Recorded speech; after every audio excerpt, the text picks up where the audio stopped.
this is Andy. I'm making a baked apple with cajeta. I'm going to take an apple and peel it and core it and bake it with some brown sugar and pecans and vinegar. And I'm caramelizing some sugar here.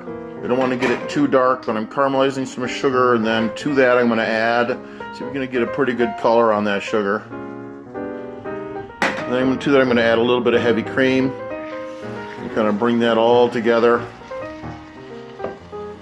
with a wooden spoon.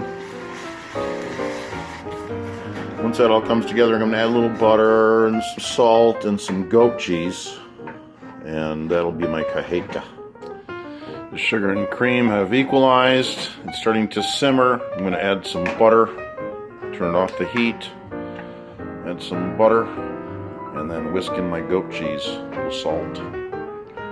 So I've mixed my Meyer Lemon oil with some soft butter and pecans, some brown sugar, and I've stuffed it into a peeled and cored apple. And I'm going to take that and put it into a hot oven and bake it until it's soft. 10-15 minutes, something like that. I'll coat it with my cajeta and garnish it with some more pecans. And once our apples are soft, and cut them in half, drizzle some of the cajeta on them, and serve them.